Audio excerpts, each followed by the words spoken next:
This chocolate pie recipe has been in my family for generations. My mom made it her whole time growing up. I don't know how long my grandmother made it, and I made it my whole life. Plus, we sold it in the bakery for 26 years. I did the coconut meringue pie a couple days ago. This is a coconut cream pie, so it has a whipped cream topping. That's good baking. Two methods of making this pie. You can do it on a double boiler like I did the coconut cream pie a few videos ago, or you can do it in the microwave. I'm gonna do this one in the microwave, and I've got 4 eggs in a 2-cup measure. I've pulled one of the egg whites out for the meringue that's gonna go into the pie, and we're going to just fill this cup to the 2-cup mark. I'm gonna go just slightly over 2 cups. And so we're not putting 2 cups of milk in. We've got our eggs in there, and we're filling it to just over 2 cups. In a microwave safe bowl, we'll do 1 cup of sugar.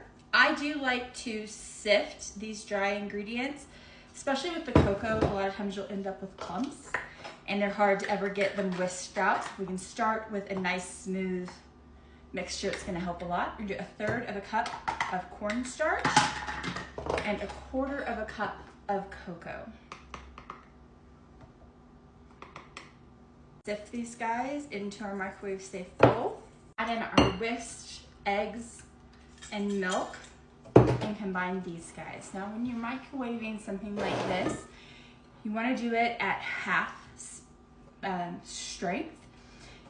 And we're just going to do it in small increments, whisking thoroughly between each one. Otherwise you'll have the edges be really baked and it'll get thick and not want to whisk in. To be cautious as you're pulling it out of the microwave, the glass can get hot. You may need to use a hot pad.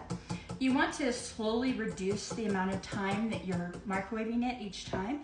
So if you start with 3 minutes, it's going to depend on how strong your microwave is. But if you start with 3 minutes, you might need 2.5 the next time. As you notice it thickening, you want to continue to reduce. This was just 30 seconds this last time. It'll thicken as it cools also, so it doesn't have to be fully thickened now. We want it to be sliceable, but not like a chunk. And to this, you add 2 tablespoons of butter and a teaspoon and a half of vanilla. We're gonna whisk this in. That 1 egg white that we saved, I did whip up into a meringue. Since we're not baking it, like, I don't have to worry about cornstarch. You just need nice, somewhere between soft and firm peaks.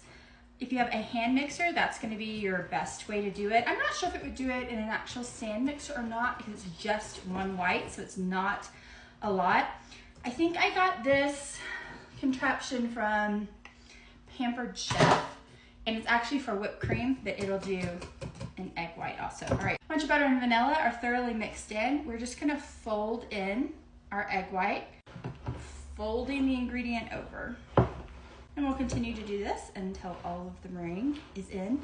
You do want to do this immediately so that it will cook the meringue. And just one note, when you're doing this, you do have to stay on top of it. At no point do you want your microwave to go off and you not being there getting it out.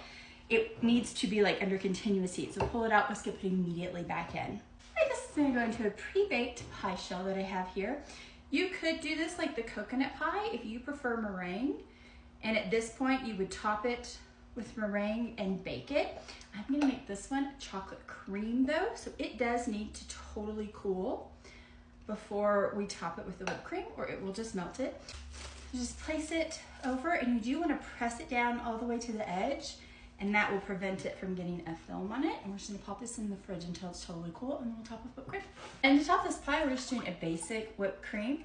Just add whipped cream, powdered sugar, and a little vanilla to a mixer, and whip it to nice peaks, and then we're gonna top it. All right, my pie filling has completely cooled. You do wanna wait until you're ready to serve the pie before you top it with whipped cream.